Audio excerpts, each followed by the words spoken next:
Georgy Zhukov, the Marshal of Victory, probably no other Soviet military commander has had so many books written about him, or so many films and television series made. And thanks to this massive propaganda campaign, he became firmly ingrained in the minds of most people of the Soviet generation, and not only the Soviet generation. As a talented, mega-successful and far-sighted commander, a four-time hero of the Soviet Union, a man who has a monument near the walls of the Moscow Kremlin, a distinction almost no one else has received. And moreover, many remember Zhukov as a man who was undeservedly humiliated by Stalin and Khrushchev, who in fact didn't understand anything about military affairs. But they were terribly jealous of such a talented man and did everything they could to get rid of him. And in Russia, as is well known, people don't like those who are offended, but this whole bright image of a knight without fear or reproach fades. Especially against the background of the memories of German generals who dealt directly with Zhukov on the battlefield and, without any sentiment, called him a butcher. Even within the Red Army itself, the victorious Marshal had a very bad reputation. In any case, many frontline soldiers recalled years later that in the units and formations where Zhukov arrived, the soldiers immediately began preparing for their last battle. Putting on clean clothes, they understood that soon they would be sent into another senseless offensive, which, as always, would end with huge casualties. Today, as it says in the Bible, we will separate the wheat from the chaff. Relying only on historical facts, we will answer the question that concerns many people. Who was Zhukov really? A hero or a butcher, a talented commander or an opportunist, a strict but fair marshal, or just the most ordinary careerist? And yes, we will deliberately not consider Zhukov's participation in the nuclear exercises at the Totskoye Range in 1954, when he drove almost 50,000 unprotected soldiers through radioactive fields. We already have a separate video about this, about Operation Sneznok, so be sure to watch it, by the way. Today we will look into other transgressions of the great Marshal of Victory. My name is Semyon. This is the Megashot television channel. Let's begin.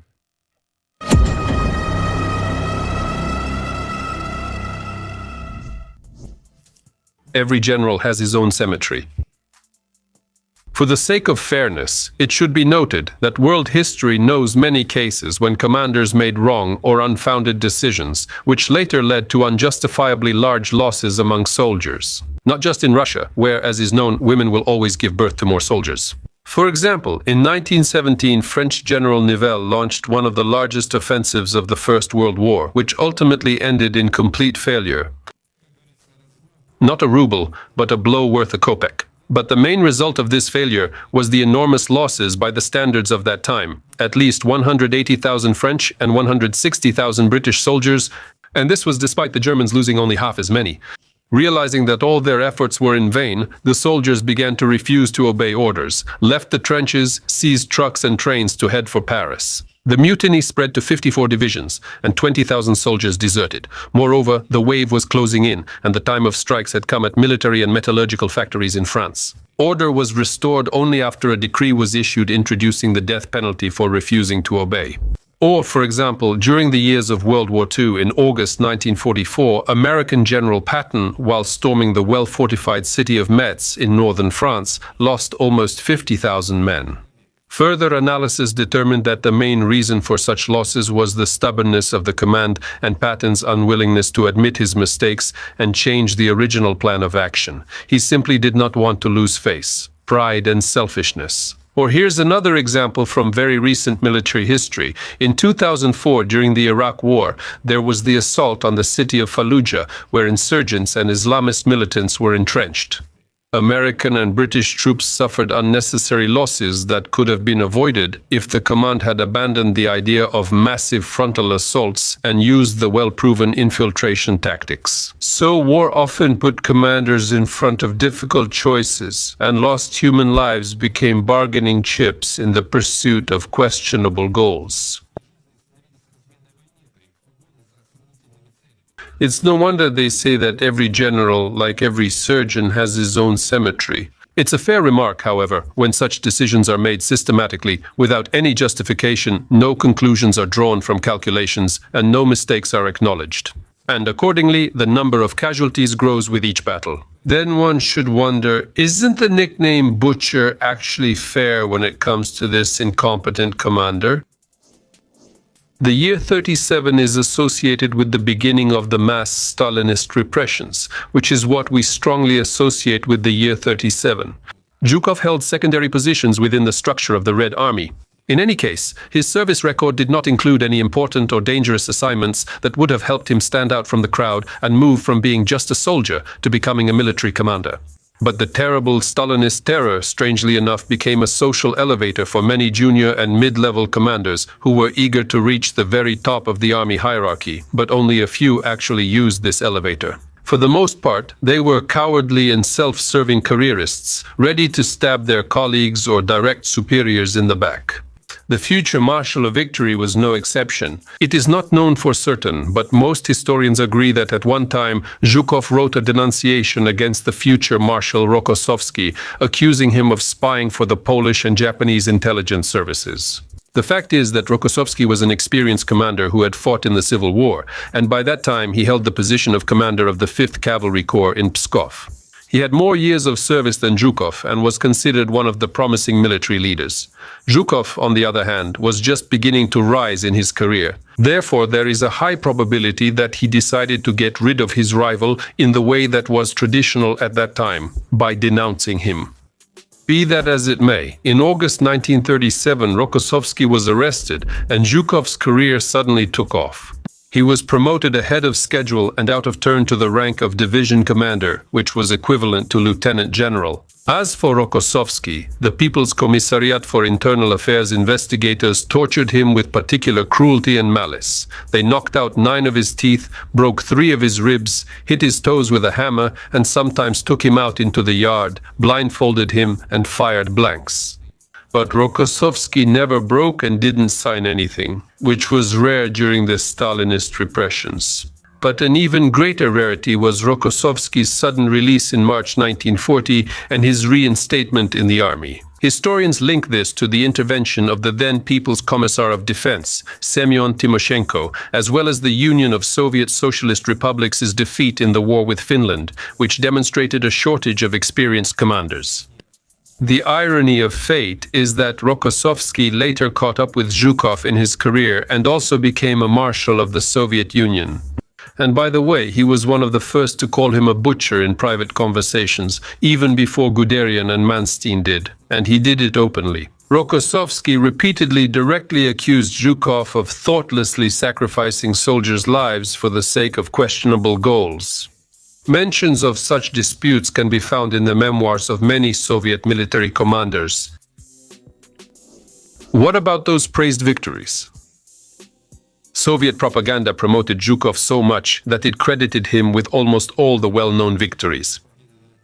That wasn't always the case. For example, in the Battle of Stalingrad and the Battle of Kursk, which actually marked the turning point in the war, Zhukov in general had only an indirect involvement. Much more credit for encircling Paulus's army at Stalingrad belongs to Chief of the General Staff Vasilevsky, and at Kursk, the key roles were played by Vatutin, Konev, and the already mentioned Rokossovsky. Apparently, the old rivalry played a role here as well, which is why Zhukov later decided to take credit for someone else's achievements. However, all this is just a minor detail in life. Let the child amuse himself with whatever he wants, as long as he doesn't cry. It's much worse when Zhukov was directly involved in military operations. This is where his outstanding talent for overwhelming the enemy with corpses, the corpses of his own soldiers, not the enemy's, truly showed itself. And why pity them anyway? As they say, Russian women will give birth to more. Well, anyway, let's continue, otherwise I'm repeating myself. But all right, let's go through everything in order. First of all, when talking about Zhukov, we need to remember the Battle of Moscow, which almost ended with the Germans capturing the capital. The future Marshal of Victory had a direct involvement in that battle. Moreover, most Soviet and modern historians of the Putin era directly called Zhukov the savior of Moscow. But at what cost was this achieved? 2 episodes from October to December 1941 can be considered the most significant. Thus, during the battles near Volokholamsk, units of the Red Army were forced to stand their ground to the death, even though they hardly had any artillery or tanks, mostly fighting back with small arms and, less often, mortars. Naturally, the number of casualties was terrible, and during the offensive near Solnekhnogorsk, units made up of recently mobilized soldiers attacked without proper preparation, which led to heavy losses. The colossal losses near Moscow were openly acknowledged in their memoirs by Zhukov, as well as by other marshals, but they forgot to mention the most important question: why? And there's another point as well. If you look at the official statistics, the irrecoverable losses of the Union of Soviet Socialist Republics in the Battle of Moscow ranged from 500,000 to 1 million people, while for Germany it was between 250,000 and 500,000. It's interesting, how could it happen that the attacking side suffered twice as many losses as the defending side? How could such a phenomenon even occur, one that contradicts all the canons of military science? I guess you'd have to ask Zhukov, or at the very least, his devoted fans. But such blunders, costing hundreds of thousands of human lives, happened not only at the beginning of the war, but also at its final stage. Back then, when it seemed that the Union of Soviet Socialist Republics' victory was undeniable and Germany was completely crushed and demoralized. But even here, Zhukov's proud and self-loving nature made itself known during the final battle for Berlin. One of the key episodes was the assault on the Silo Heights in April 1945.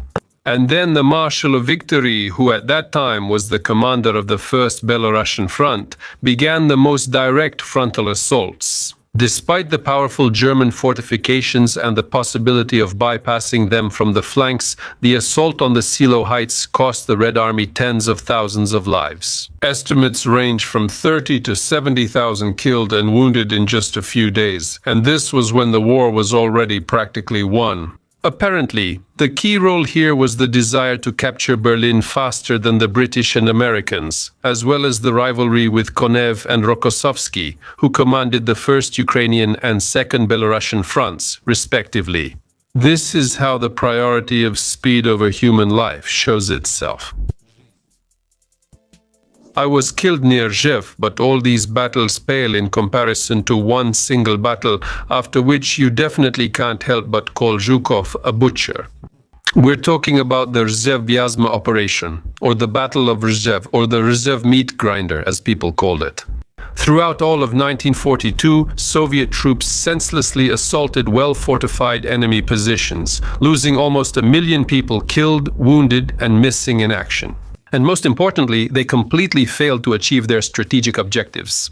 The German fortifications in the Rzhev salient proved to be insurmountable, and Zhukov, completely ignoring intelligence reports and common sense, stubbornly sent soldiers to their deaths against well-prepared German defenses. The Rzhev meat grinder became one of the bloodiest battles in the history of World War II and a real disgrace for the Union of Soviet Socialist Republics. Perhaps an even greater disgrace was the encirclement of the Second Shock Army under General Vlasov, who later switched to the German side. We also have a separate video about this on our channel, where you will learn how many ethnic Russians fought against their great Soviet homeland. Later, after the war, Soviet propaganda concealed not only the bloody exploits of Zhukov, but even the very fact of the Rzhev Vyazma operation, shamefully hiding it under the general offensive of the Western Front in 1942, focusing only on the liberation of territories and local battles. Only a few dared to publicly recall those events, among them perhaps the poet Twardowski, who wrote the iconic poem of that time, I was killed near Rzhev. And only recently was this tragedy commemorated with a memorial complex. But even here, Putin's sculptors disgraced themselves by creating, instead of a soldier, some kind of monstrosity, which Russian journalists immediately dubbed a Dementor, thus highlighting the extreme resemblance of this ugly statue to the monster from the world of Harry Potter. This isn't just pocket change for you. And finally, let's talk about some of Georgy Zhukov's other non-military affairs, like how he appropriated German trophies. To be honest, in the chaos and devastation of defeated Germany, everyone from privates to generals took part in appropriating various property and items that had any value. Most often these were jewelry, precious items, various works of art, equipment, musical instruments, and even household items like needles for the gramophone. Officially, the trophy policy was supposedly regulated by the state. There were special commissions that collected and recorded valuables to be transferred to the Soviet treasury. But in practice, many commanders, including the top leadership, used their positions for personal gain. However, even here, Marshal Pobedi far surpassed all his colleagues, taking out German goods by the trainload. Hundreds of luxury items, including carpets, paintings, crystal, porcelain, silverware, handmade jewelry, and even cars. For example, dozens of crates with German property were found at his dacha near Moscow, including 7 train cars of furniture taken from Germany. Not bad. So, the special trophy case opened against Zhukov and other greedy generals was used by Stalin for political purposes. The moral and everyday corruption of Zhukov and his clearly aristocratic habits were completely at odds with the official ideology of modesty among the Soviet leadership. During the searches, investigators made an inventory of the property, which also included 323 sable pelts, 20 hunting rifles, 55 paintings from German museums, more than 4,000 meters of silk fabrics, and other valuables. However, despite clear evidence of guilt, Zhukov was still neither arrested nor convicted, which was rare for the Stalin era. Perhaps because he successfully shifted the blame onto other scapegoats, as selfish and cowardly people often like to do. Instead, Zhukov was subjected to public humiliation, had most of his stolen property confiscated, was reprimanded and demoted, first being transferred to command the Odessa military district, and then to the even more modest Ural military district. And only after Stalin's death did Zhukov's career begin to rise again. And the previously mentioned radioactive fields of the Totskoye Range, also known as Operation Snowball, played a significant role in this. Draw your own conclusions. Thus, it can be said with confidence that Zhukov was not a hero, and the accusations that he was a butcher have quite solid grounds. Zhukov's military operations were indeed accompanied by huge losses, which could often have been avoided with better planning or less haste. His brutality, tendency for frontal assaults, and absolute indifference to the fate of soldiers are confirmed both by statistics and by numerous eyewitness accounts.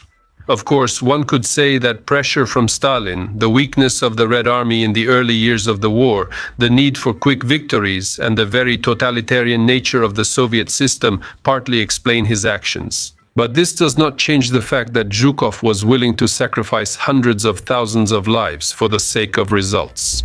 Thus, the label butcher is quite applicable to him as a description of the methods he used to achieve his famous victories. And considering his tendency to take credit for others' achievements, he earned another nickname, Thief. Well, that's all from me. Goodbye, everyone.